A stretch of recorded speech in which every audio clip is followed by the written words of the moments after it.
నమస్కారం ఆచార్య అనంతకృష్ణ స్వామి గారు. నమస్కారం అండి. సార్, ధ్యానంలో ఎన్నో రకాలు ఉంటాయి. అవునండి. రకరకాలుగా ఎక్స్ప్లెనేషన్స్ ఇస్తూ వస్తూ ఉంటారు చాలామంది. ధ్యానం అంటే ఏంటి? అందులో కుండలి జాగరణం అని అంటుంటారు కదా, అంటే ఏంటి అసలు? చక్కని ప్రశ్న వేశారు. అక్కడ ధ్యానంలో చాలా పద్ధతులు ఉన్నాయండి. ఎవరి పద్ధతి వాళ్ళది. ధ్యానం అంటే నీలోకి నువ్వు ప్రవేశించడం. అది ఎలా సాధ్యమవుతుంది?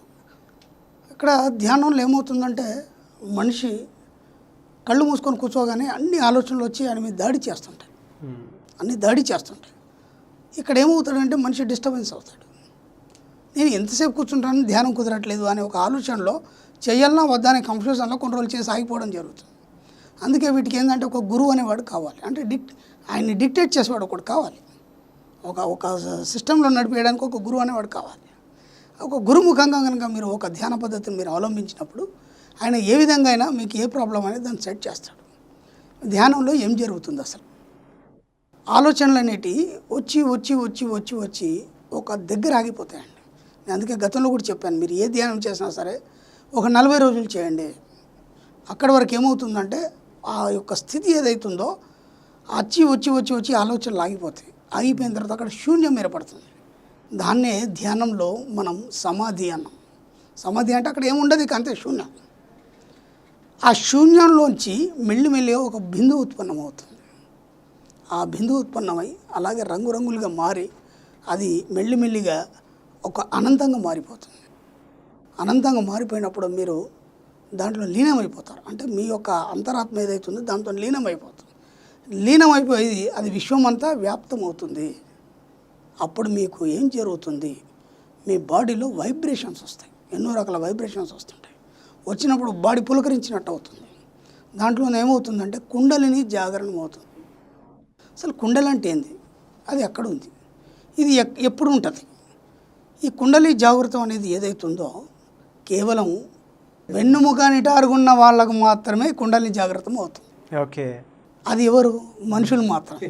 ఇక మనుషులను పక్కన పెట్టేస్తే మిగతా ఈ సృష్టిలో ఉన్నటువంటి ప్రతి జీవి వెన్నుముక వంగి ఉంటుంది. దానికి అవసరం లేదు. ఎందుకంటే వెన్నుముక కింద చిట్ట చివరన కుండలి అనేది గుదస్థానంలో 3 చుట్టలు చుట్టుకొని ఉంటుందండి. ఇప్పుడు దాన్ని ఏం చేయాలంటే ధ్యానం ద్వారా ఒక్కొక్క స్టెప్ బై స్టెప్ అయి లేపుతూ మెల్లిగా మన సహస్రారానికి తీసుకురావాలి. అలా ఎందుకు తీసుకురావాలి? దానివల్ల ఏమవుతుంది? ముందుగా ఆ కుండలినికి సంబంధించినటువంటి ఒక ధ్యాన మంత్రం ఉందండి. ఆ మంత్రాన్ని నేను చెప్తాను. ఎవరైనా సరే ఏ ధ్యాన ప్రక్రియ అయినా సరే ముందుగా ఈ యొక్క మంత్రాన్ని మొదలుపెట్టి మీరు స్టార్ట్ చేయండి. ఇది ఇప్పటివరకు ఎవరు చెప్పలేదు. దానికి సంబంధించిన మంత్రం టీవీ ముఖంగా నేను చెప్తున్నాను. ఇది ముందుగా మొదలు పెట్టినాకనే నమస్కారం చేసి మీరు స్టార్ట్ చేయండి. ఈ మంత్రం అండి, ధ్యాన మంత్రం ఇది. ధ్యాయతే కుండలిని సూక్ష్మ మూలాధార నివాసనీయ తామిష్ట దేవత రూపసార్థ త్రివలాయన్వితం కోటి సౌధామిని భాషా స్వయం భూలింగ వేష్టితం. ఎంత చక్కగా చెప్పాడు. ఇది కుండలిని యొక్క ధ్యాన మంత్రం అండి. ఇది దాన్ని ఇప్పుడు మనం ఒక ప్రక్రియ చేస్తున్నప్పుడు దానికి మనం గౌరవించాలి. ఆ గౌరవించడమే దానికి సంబంధించిన మంత్రాన్ని చదువుతూ మనం ఒక నమస్కారం చేయడం. అప్పుడేమవుతుంది? దానికి ఒక రకమైనటువంటి వైబ్రేషన్ అనేది మొదలవుతుంది. ఇప్పుడు ఒక వ్యక్తిని పిలిచినప్పుడు సడన్గా పలుకుతాడు లేదా తిరుగుతాడు.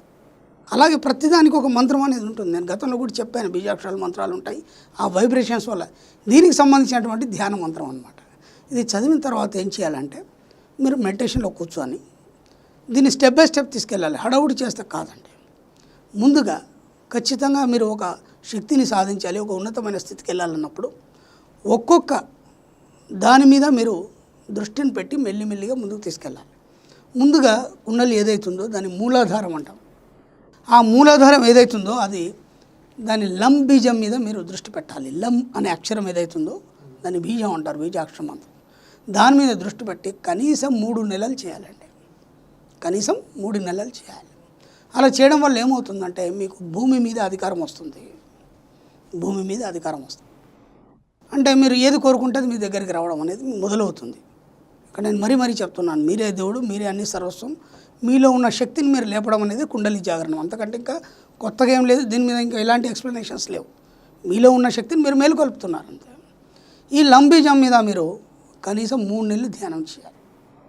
ఆ 3 నెలలు ఖచ్చితంగా పాటించాల్సింది శాకాహారం, భూశయనం, అలాగే ఏకభుక్తం, అంటే ఒకేసారి భోజనం చేయాలి, మళ్ళీ మళ్ళీ చేయడానికి లేదు. అది సాత్విక ఆహారం. వీలైతే పళ్ళు పాలు తీసుకోవచ్చు. ఓకే, ఇది గురుముఖత అని మీరు తీసుకొని వాళ్ళ పర్మిషన్తోనే చేయాలి. మీరు సొంత తెలివితేటలు చేస్తే మళ్ళీ మైండ్ డిస్టర్బెన్స్ అవుతుంది. ఓకే, ఎందుకంటే ఏమైనా చిన్న డిస్టర్బెన్స్ అది ఉంటే గురుగారు సరి చేస్తారు దాన్ని.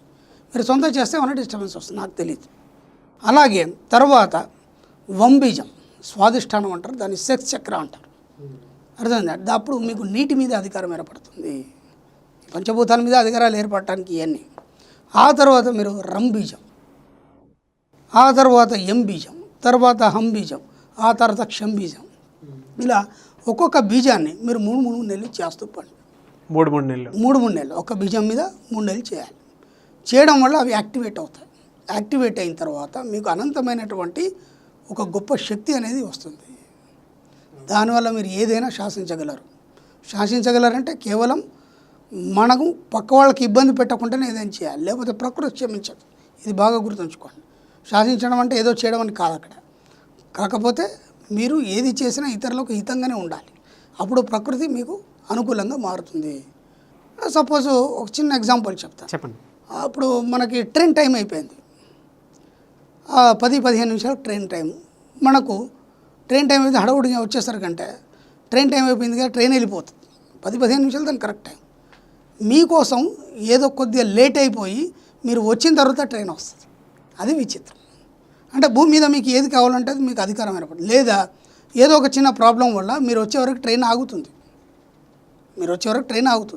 ఇలా మీరు అక్కడ వెళ్ళాలి, మీకు సీట్ దొరుకుతుంది. ఎవరికి రిజర్వేషన్ దొరకపోయినా మీకు దొరుకుతుంది. ఇలా ఏదైనా సరే భూమి మీద మీకు ఏదైనా మీకు జరుగుతుంది. అలాగే నీటికి సంబంధించి అలా ఒక్కొక్కటి మీరు దాటుతున్న పోతున్న కొద్దీ హడిల్స్ అన్నమాట. మీకు అనేక శక్తులు మీకు అబ్బుతాయి. కానీ ఆ శక్తుల్ని మీరు ఆధారం చేసుకొని మీరు దాని మీద డిపెండ్ అయితే మాత్రం మళ్ళీ అవే రివర్స్ కూడా కొడతాయి. అందుకే గురువు అనేది ఇక్కడ ముఖ్యం. మిమ్మల్ని ఎప్పుడప్పుడు ఆయన మిమ్మల్ని ఒక దారిలో పెడతాడు. కాబట్టి గురువు యొక్క సమక్షంలో ఇవన్నీ చేస్తూ మెల్లిమెల్లిగా కుండలి జాగరణ చేసుకొని మీరు ఒక ఉన్నత స్థాయికి వెళ్ళాలి. మీరు అసలు ఈ విశ్వంలో ఉన్నటువంటి సంపదను చూడాలి. ఈ విశ్వంలో ఏముంది, మహామతులు గొప్పవాళ్ళు అందరూ చేసింది ఇదే. వాళ్ళు మీకంటే గొప్పవాళ్ళు ఏం కాదు, మీరు అంతకంటే గొప్పవాళ్ళు కావాలి. ఎవరు గొప్పవాళ్ళు కాదు, ఎవరికి వాళ్ళే గొప్పవాళ్ళు. మీలో ఉన్నటువంటి అనంతమైన శక్తిని మీరు కుండలి జాగరణ ద్వారా మీరు మేలుకొల్పుకొని ఒక ఉన్నత స్థాయికి వెళ్ళాలి. ఈ విధంగా తెలియజేస్తున్నాను.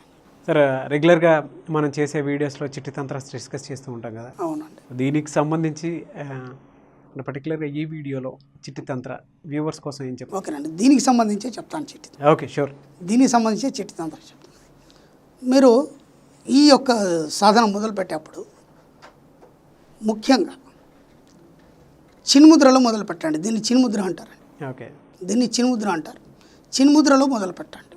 ఇది మీకు అన్ని రకాలుగా మీకు అనుకూలం చేస్తుంది. చాలామంది చెప్పరు, అంటే ఏ ముద్రలో కూర్చోవాలి, ధ్యానంలో కూర్చున్నప్పుడు ఇలా కూర్చుంటారు, ఇంక ఇలా కూర్చుంటారు, ఇలా అవన్నీ వద్దు. ఈ ఒక చిన్ముద్రలో మాత్రం కూర్చోండి, మీకు అన్ని రకాల అనుకూలం అవుతుంది. అవునా?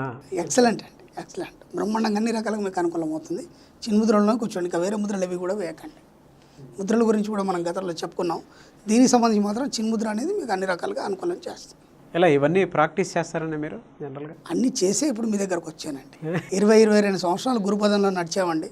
మా గురుగారి సేవలో మేము అన్నీ నేర్చుకున్నాం. ఇంకా చాలామంది గురువుల్ని మేము సంప్రదించడం జరిగింది. వారి యొక్క అనుభవాలు, వారి దగ్గర సేవ, అవి మాకు ఈ భాగ్యాన్ని కలిగించేయండి. ఓకే, అంటే మీరు ప్రాక్టీస్ చేసి ఇక్కడ దాకా వచ్చి చెప్తున్నారు. అవునండి. దీన్ని వేరే వాళ్ళు, అంటే మీ శిష్యులు కానీ ఎవరన్నా ప్రాక్టీస్ చేసిన వాళ్ళు, సాధించిన వాళ్ళు ఎవరన్నా ఉన్నారండి? నేను శిష్యుల గురించి చెప్పనండి, ఎందుకంటే అది అభిమతం కాదు. కానీ గొప్ప గొప్ప వాళ్ళు ఎవరైతే సాధించారో వాళ్ళు మనకి తెలిసిన వాళ్ళు చాలామంది ఉన్నారు. ఓకే, విన్నారా? వాళ్ళ గురించి నేను కొన్ని పేర్లు చెప్తాను. ఓకే. రామకృష్ణ పరమహంస, ఓకే, ఒక యోగియాత్మకతలో శ్యామచరణ్ లాహిరి అని ఉన్నారు. ఇలా చాలా చాలా గొప్ప గొప్ప వాళ్ళు ఉన్నారు. వాళ్ళన్నీ సాధించారు. ఎప్పటికి కూడా హిమాలయాల్లో ఒక గొప్ప సాంప్రదాయం ఉందండి దీని మీద. ఈ కుండలి జాగరణ మీద గొప్ప సాంప్రదాయం ఉంది. దాని మీద చాలా చర్చలు జరుగుతూనే ఉంటాయి ఎప్పటికప్పుడు. దానికి అందరూ కూడా లాహిరి మహర్షాలు గారు వీళ్ళందరూ కూడా దానికి సంబంధించినటువంటి ఎన్నో రకాలుగా ప్రక్రియల్ని ఎన్నో కనిపెట్టేసి అందరికీ ఒక స్థాయిలో తీసుకెళ్ళడానికి ఎన్నో యోగ మార్గాలు కనిపెట్టారు వాళ్ళు. ఇలాంటి ఇంకా చాలామంది ఉన్నారండి. దీంట్లో చాలా ఎన్నో సాధించిన వాళ్ళు ఉన్నారు మన పూర్వీకులు. వాళ్ళే మనకు ఆదర్శం అండి. ఇంకంతకంటే మనం ఇంకెవరిని చెప్పడానికి లేదు. థ్యాంక్ యూ అండి, థ్యాంక్ యూ సో మచ్.